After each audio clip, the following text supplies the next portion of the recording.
Excuse me, guys. Question for you. Who's the richest person here? You? Nah, man. You look like money. What was your business? I own one of the largest law firms in North America. How much money did you make this last year? Last year, Yeah. more than LeBron. LeBron, are you a billionaire? Forbes magazine put me on the cover and said I was, so Forbes doesn't lie. Can we do interview for 1 minute real quick? Is that cool? Yeah. Have you ever been fucked over in business? Yeah. You have? Yeah, but I fuck back.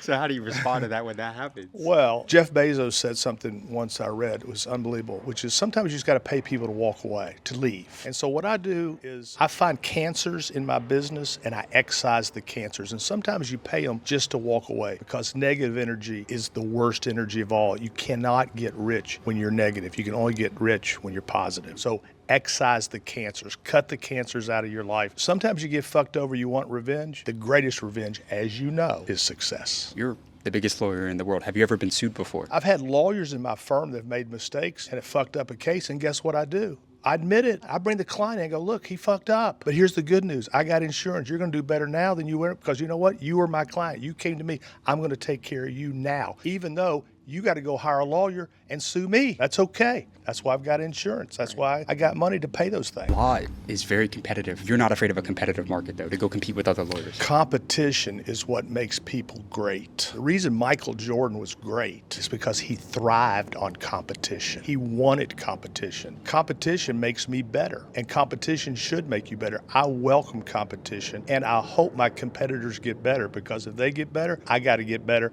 to stay ahead. But what did you do differently from 99% of other lawyers that enabled you to build the biggest law firm in the entire world? I had a vision, and the vision went like this. What would Google do if it was a law firm? And I said, I'm going to build the Google law firm. And then I said to myself, what would Google be? I said, Google will be everywhere for everyone. All 50 states, 24/7. Go to your phone. You want to be a client of mine? You can be my client in 2 minutes. Why is that? Because that's what Google would do. When I told people that I was interviewing you, and I was like, I'm interviewing, John Morgan. He's one of the biggest lawyers in the world. They're like, Morgan & Morgan, everybody knows your brand and your business. How did you take your law firm national? What was that process like when you're like, I want to go to California. I want to, go take over this market. What was that strategy like? Look, I first went from Orlando to Tampa, and then I went from Orlando to Jacksonville, and then I went from Orlando to Naples. Brick by brick by brick by brick. When you build a house out of bricks, remember the 3 little pigs? Don't use straw, don't use sticks, use bricks, because bricks stand up to a hurricane. Straw and sticks don't. Now, throughout your career, what was the most amount of money that you've made in a single year? Last year we did $2 billion in fees. Our margins are pretty good. We have no debt. Look, I love Shaq, but I wouldn't trade with Shaq. Are you a billionaire? Forbes magazine said I was. But here's what I'll tell you about being rich. One time I went to a party, a guy named Jimmy Bryant, he owned a large Toyota dealership. Somebody asked him, he said, what are you worth? And Jimmy said, people who say they know what they're worth, they're not worth shit.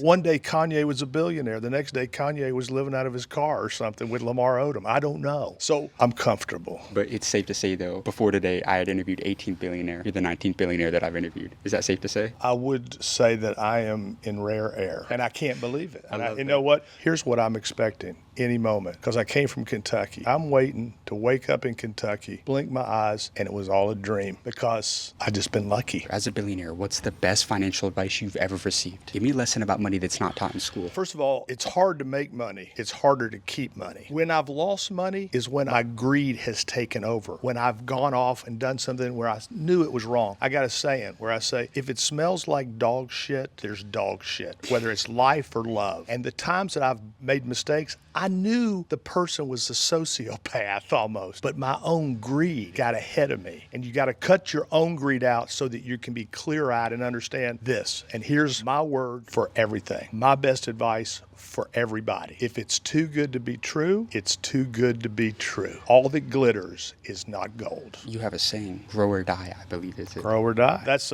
the hallmark. And I also say, if you look around here, you see these trees. These trees, have been here for a long time. I've been here for years and years. Sometimes people come out and they look at their yard, they have no trees. They go, oh, I should have planted a tree. The best time to plant a tree was 20 years ago. The next best time to plant a tree, today. And a lot of people don't plant the tree because they say, I should have done it 20 years ago. Shoulda, woulda, coulda. That's an excuse. That's a lazy guy's excuse. Plant your tree today if you didn't plant it 20 years ago. Because I'll tell you what, trees grow fast with water. What keeps people broke in today's world? Greed. There are so many fake people out there. I look at this crypto world. I don't even understand what the fuck it is. Everybody wants to do crypto. I don't know what it is. If I don't understand it, I don't do it.